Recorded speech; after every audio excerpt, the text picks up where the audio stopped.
So you helped birth the electro movement with Planet Rock and changed hip hop forever. Did you realize at that time you were making history? Well, I thought when we made it, when I took it home to my wife at the time, Tina B, I thought we had changed. You made musical. I remember thinking we had made musical history, that we had made something that was super fresh. But I didn't know if it was going to be a hit. I just thought we had made something really different. Exclusive interviews, global voices, real stories. Worldwide Entertainment TV. I'm your New York and Atlanta host, Miss Goldie, and you know Miss Goldie to you.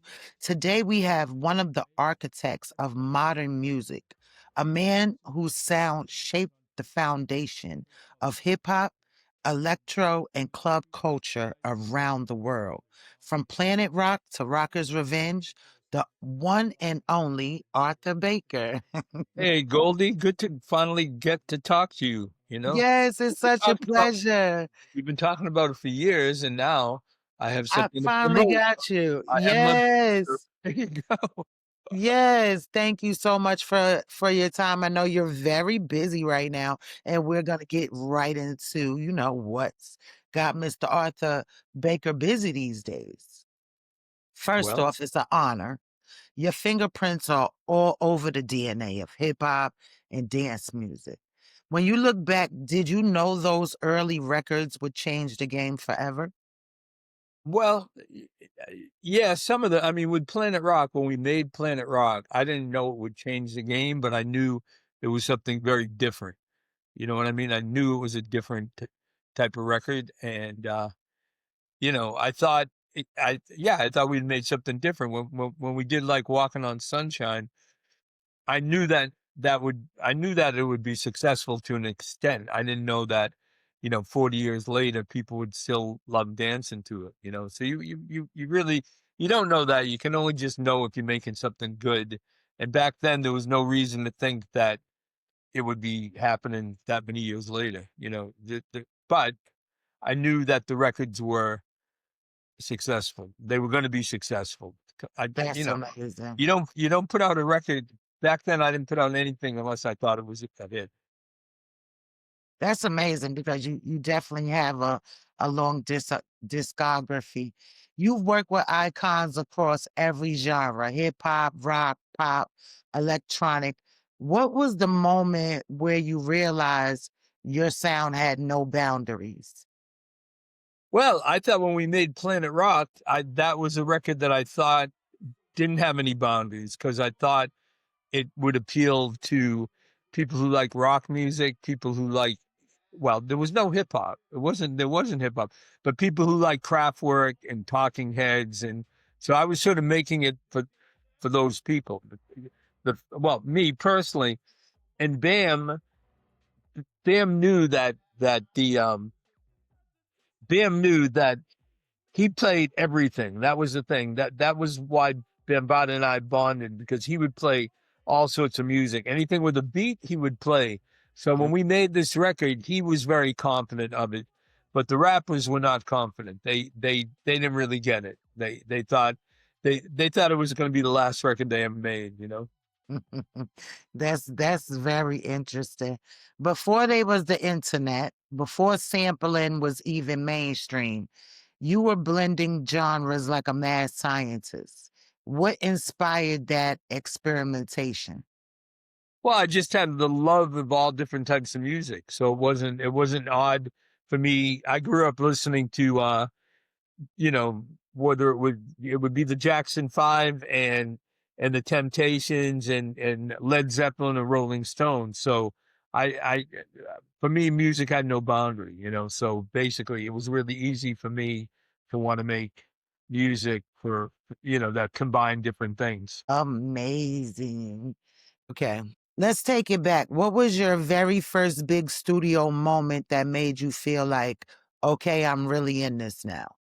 Well, I mean, I made records earlier before I even moved to New York. I made a record called Happy Days with North End, and a version of it was called T's Happy. It was named after T. Scott. And that was a record that Dwight when I brought that around to Music Factory, when I first sort of met them, that was something that impressed them because they knew the record. It got a lot of radio play and club play. So before I moved to New York, I had successful club records. And then once I got to New York, I hooked up with Tom Silverman, and he introduced me to Bambaataa.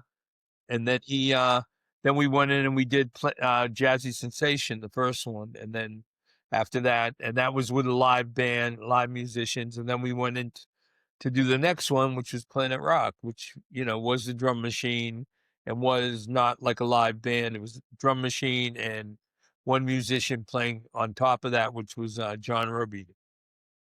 Wow. So you helped birth the electro movement with Planet Rock and changed hip hop forever. Did you realize at that time you were making history? Well, I thought when we made it, when I took it home to my wife at the time, Tina B, I thought we had changed. We had made musical. I did. I mean, I remember thinking we had made musical history, that we had made something that was super fresh. But I didn't know. I didn't know if it was going to be a hit. I just thought we had made something really different, and I was very sort of positive that what we had created was going to be. It was something special for sure. I knew that. I didn't obviously know that it would resonate as long and as far as it did, but how would you know that? But you just know if you made something special. Right. A lot of young producers are rediscovering your work through samples and remixes. What's it like hearing your influence reemerge in 2025? Well, it's always cool. I mean, I like hearing either samples or just things that sound like what we were doing, and I hear it I hear it from anywhere from Olivia Rodrigo and Taylor Swift records, just beats. I hear these beats. I hear the 808 all over pop music. So contemporary pop music. A lot of the artists are using sounds from the 808, and obviously, I made that 808 film, which is now over 10 years old, but it was trying to show the history and just sort of let people see where that sound came from. And there were plenty of people right after I used the 808 that used it also to really great success. Jam and Lewis, for sure. The Beastie Boys, LL.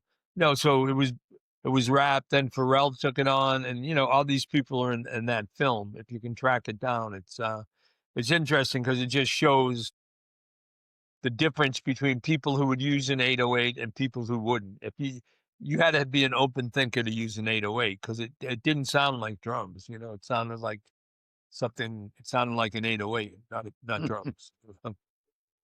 From vinyl to AI, you've seen every era of music evolution. What's been the most exciting and the most challenging shift for producers? I don't really think there's any. I mean, basically now you have so much more control over what you want to make, and obviously with AI, which is insane. I've sort of looked at it, and it's sort of it's a great tool, but it's also very scary. What it can spit out. You can play something, and then it's just nuts. But I mean, the whole thing with producing, it producing changes with technology. So before there were drum machines, then you had to go in with a live band, and then there were drum machines, and you didn't have to go in a live band. Now there's AI, you don't have to go in with anyone. But I mean, I think that it isn't gonna, it shouldn't take over, but it should be used as a tool. I think AI could be used as a tool. I definitely agree. Okay, let's talk about Rocker's Revenge. Yeah. That fusion of reggae, dance, and soul still hits today. How did that collaboration come together? Well, we met at the record shop, Music Factory on Fulton Street, and I love going to record shops, and I met the guys, and they were really cool, and we hit it off. So basically, and I mean, it's funny, as I say all this, it's all in the film, and I go, I find myself saying the same things I said in the documentary, which is now called Rockers Don't Stop, the revival of Rockers Revenge. And it's going to be screening in the UK in the Dock and Roll Film Festival in November. And Wow. hopefully we'll get a deal. Good thing. This record is going to bust it wide open. I knew we had something big. We were actually on the cusp of a whole new musical movement, so we couldn't have predicted it. Walking on Sunshine busted out all over the country and quickly hit #1 on the Billboard disco chart. I remember just sitting in my bed and just counting money. And then it all at some point came to a halt. Things just sort of faded away. So when you produced Walking on Sunshine, did you know it would become such a timeless anthem? Well, I didn't know it would be a timeless anthem. I knew we did I did my research and I thought it would be a hit. I wasn't surprised that it was a hit when we finished it. I thought, I don't think the guys thought much of it. You know, they just did it, and then they, that's what they said when I interviewed them for the film. I was diagnosed with myeloma. Life expectancy a year and a half. When he called, I just dropped everything and came. I had to get them back to what they love. If that's what he needs to hold on and fight, we were willing to do it for him. We gotta do what we gotta do, man. This is Rockers Revenge. We've succeeded. We performed together. We created together. We lived together. We had joy together. That's it. Thank you, everybody. We love you. I see y'all up there. I see y'all up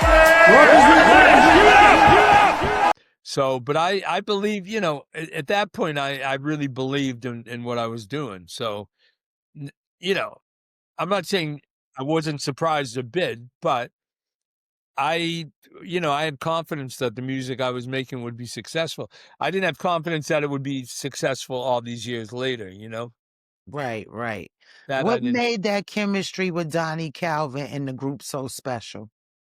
Well, we really were good friends, and Donnie was a really, really nice. I mean, they were both great guys. We bonded together, and we just had similar vibes, and we just got on. I mean, how can you say how you meet someone and you become friends? It's just you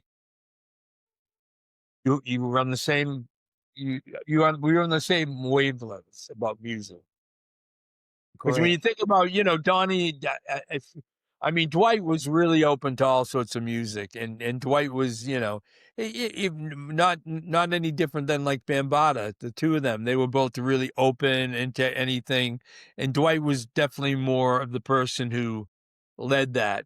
Donnie was definitely more laid back, and he didn't really see himself as a singer. And Dwight was like pushing him along, and my brother can sing, so it's all, Dwight was Dwight was a self promoter, and he seemed to be really confident, where Donnie didn't, And Dwight is still like that. He knows how to rally a team. Yeah, And he was great. and you to believe in yourself even when you don't believe in yourself. Yeah. Rockers Revenge had this pure joy and optimism in the sound. Do you think music today still captures that spirit? I think there's people who make music that captures that spirit, I mean, I can't say, the thing is, my daughter's 11 and she listens to music, and she'll find that spirit and optimism in things she likes, I think. I mean, it's obviously going to be something different than what I find that spirit in, but I think, I think each generation it has groups that speak to them, which is what is special when you make music that spoke to people in 1982 and 3, and now it still speaks to people 40 years later, and yet to young people too. So sometimes when you catch that vibe, that it can last forever, I think. And that should be the goal, making timeless music that can travel. Yeah, but when you're doing it, you don't know, I mean, when Barry, I'm in Detroit, when Barry Gordy was making those early shop around and the things with Smokey Robinson and all that. Did they think like 60 years later people would be listening to the Motown? They probably didn't. They were just sort of making it for a contemporary audience and trying to make it so that their peers basically to start with, and that's what all music, you make it for your peers, and then if it resonates further than that, and that's when you have huge success. And you can never predict what is the thing that is going to resonate beyond your initial target audience. You never know. You really don't. Right. So now let's get into your new book and the Yes, here it document. is, of course.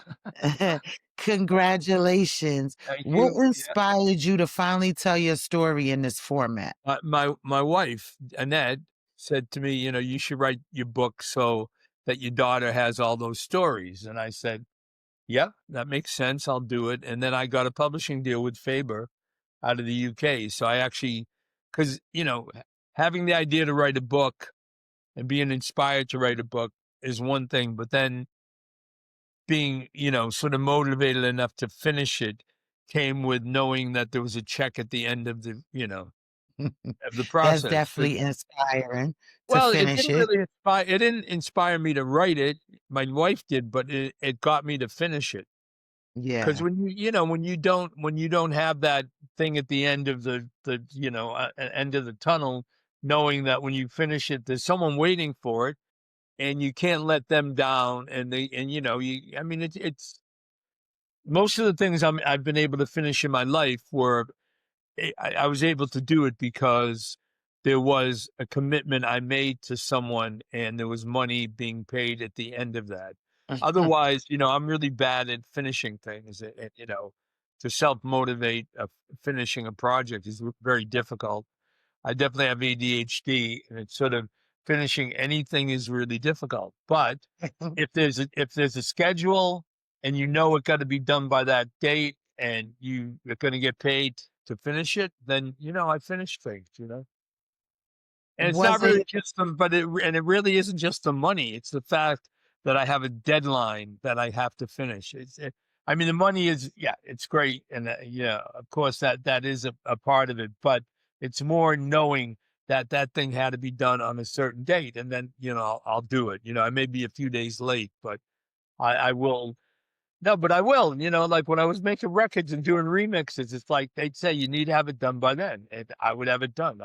I was very good working to schedule. yeah. Was it difficult revisiting some of those old memories, the highs, the struggles, the breakthroughs? Yeah, someone asked me that recently, and you know what? It really wasn't. It wasn't. It was like you live outside of it. When you're writing, it isn't. Yeah, it wasn't that difficult. It was some parts obviously become more emotional than others. Some parts I have a little bit of regret for a few things that happened. But I'll tell you, I'm definitely more the film, the Rockers film, definitely way more emotional. That is a very emotional film, and that's because it's sort of outside of looking at myself. It's looking at other people and what we did together. And in the book, it really never.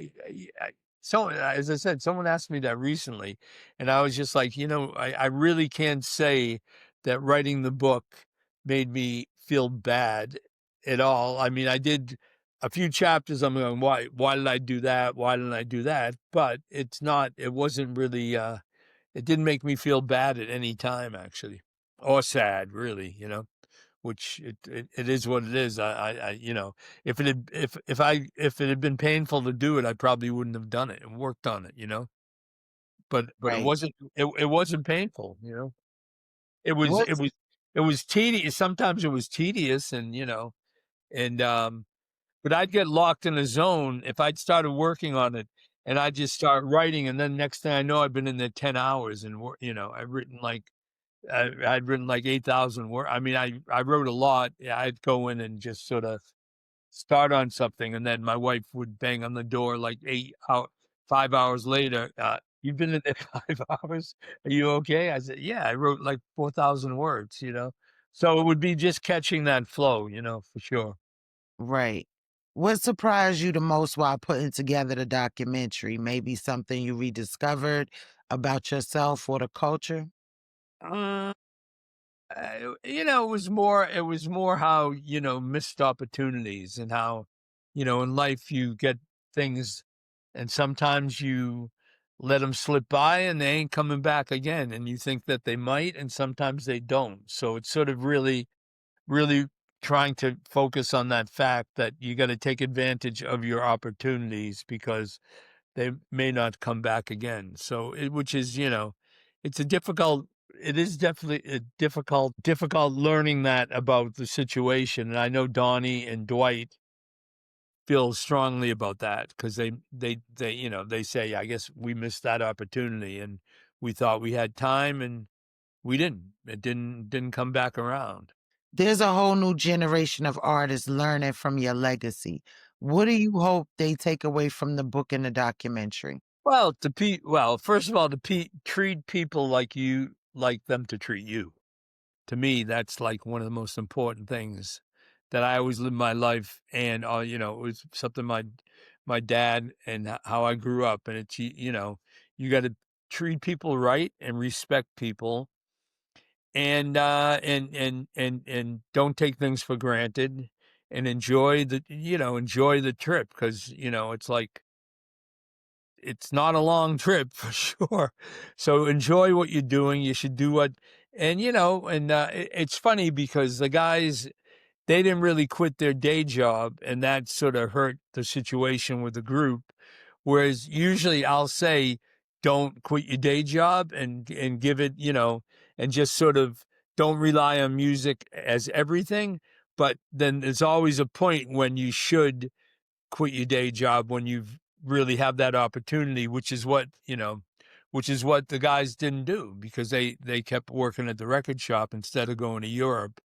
And if they'd gone to Europe, it could have been a number one record. It would have been a number one record, and we just that just slipped by and changed everyone's life. So take advantage of the situation when you're presented with something.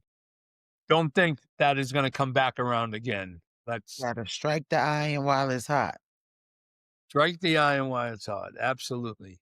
Yeah. I think, I mean, if you're asking what I learned that looking back and I learned, the power of friendship and how we've been friends for all those years. And then we didn't see each other for years. And then we got back together and we just picked up where we had left off, which was great. It was, it's about people and friendship. Yeah, the brothers are definitely some amazing people. You helped define a movement that bridged Bronx block parties to global dance floors. What do you think keeps that early hip hop spirit alive today? I think it's just plugged into like people like to have fun. People like to dance. They like to feel like they have their own things to dance to. The things that the things we used or sampled or that we were, that appealed to us then appeal to kids now. It's just really interesting that universal beats and music and riffs and everything, they last for a long time. So I think it's just people relating to that. I mean, put it this way, like when we made Beat Street, we didn't think 40 years later rap and hip hop, the whole hip hop culture would still be around.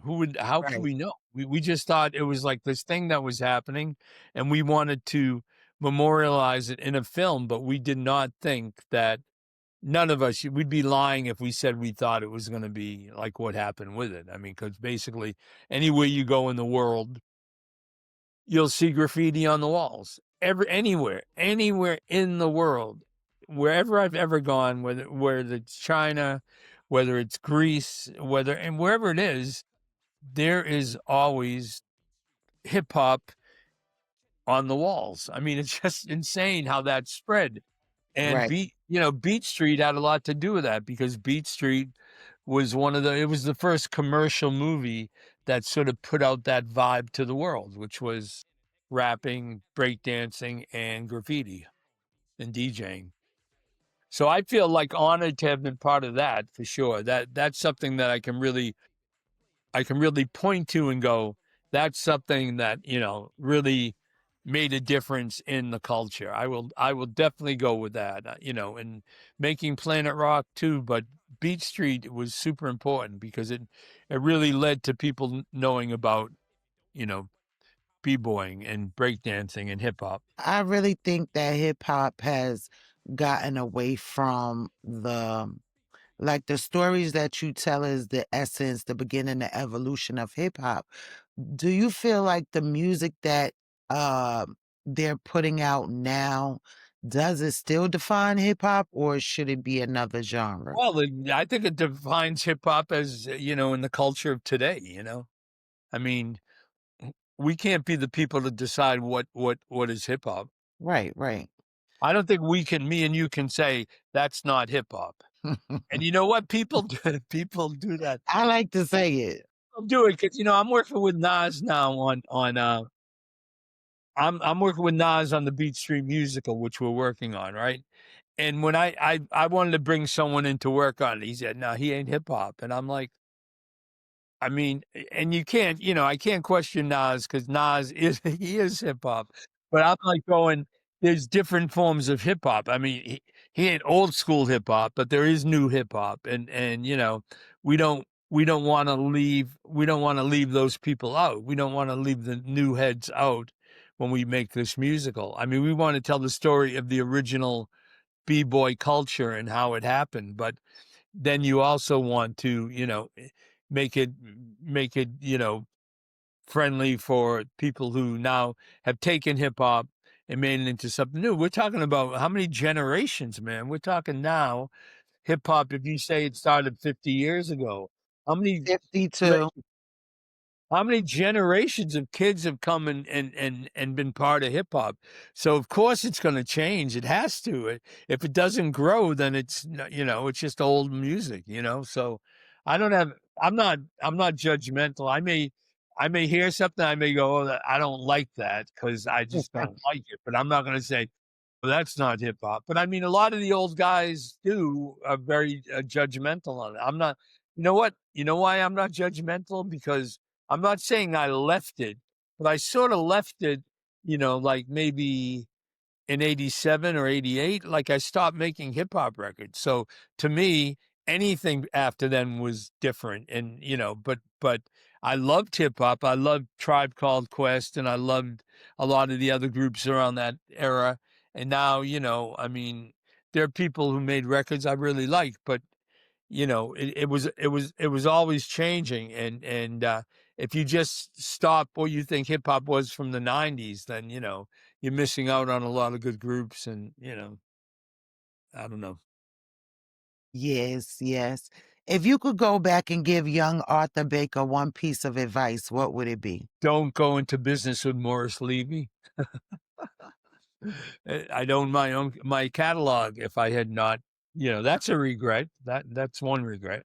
Yeah. No, you got to make sure, to me, you got to have great business partners, or it's very important to have partners, but good partners, not people who are going to rip you off. And it's hard to figure out who that is when you're young, for sure. So finish the sentence. We're coming to a close. Okay. The culture of music wouldn't be the same without. The culture of music wouldn't be the same without Africa. Okay. What's one myth about the early hip hop era that you'd love to clear up right now? Well, we did not sample Kraftwerk on Planet Rock. It was all replayed. It wasn't there were no samples used on Planet Rock other than the orchestra hit. Everything else was played and was new. Right, good one. If you could collaborate with one artist today from this generation, who would it be? That's a good one. That whenever I guess it would be Taylor Swift, so I could make some money. Yeah, I don't know, man. I really, I like Teddy Swims. I think he's a good singer. For new artists, I mean, I'm not. Yeah, I hear what my daughter likes. Yeah, I wouldn't mind if Bad Bunny sampled one of my records. You know, I mean, I'm not really driven to create with new artists. I'm not, you know. So when you say that, it's sort of like I'm not, you know, I'd like to go back in the studio with Al Green and Bob Dylan. That's what I'd like to do and have them do a record together. But, you know, That would be definitely amazing. yeah. So what's next for Arthur Baker? Where can we buy the book? Let us see the book. Book is everywhere. The book is Amazon. You can order it now and have it tomorrow. It's you can buy it on Amazon, and I've got my new podcast, which is on Apple, and you know it's everywhere. It's called Looking for the Perfect Beat Podcast. I've got that, and then the film Rockers Don't Stop, the revival of Rockers Revenge, and that won't be available anywhere yet, but that's coming soon. And the Beat Street musical, which won't be for a few more years. So I guess it's the book and it's the book and the podcast. The podcast is cool because what I do is interview people who are in the book. So I go back to the book and I'm interviewing people who I mention and include in the book. So it's sort of a companion piece, which makes it sort of, they get a chance to, like, you know, say what they think about what I wrote about them, basically, you know. I love it. I got Marley Marl is like going to be on the third. I interviewed him, and that's a really good one because he doesn't really do many Yeah, podcasts. I So haven't even heard his name in so yeah, long. yeah. And I did Jelly Bean, Benitez, and I'm going to definitely do Donnie and Dwight very shortly. And yeah, no, it's good. It's fun. It's been fun. I like doing it. Thank you so much, All right, Arthur Goldie. Baker, Thank you. the Thank you very legend, much. the I hope innovator, the architect. His new book and documentary it's are a all masterclass looking, searching, seeking, finding, looking for and the perfect. music history. Make Yeah. sure you go get that on Amazon. And thank you Well, so get it. much. Hopefully, your local bookshops have it too. But if not, Amazon will get it to you a day later. You know, it's insane, but it works. The digital era. I love it. Yeah. Check it out, man. This is your boy Akon, and right now you got it locked to Worldwide Entertainment TV.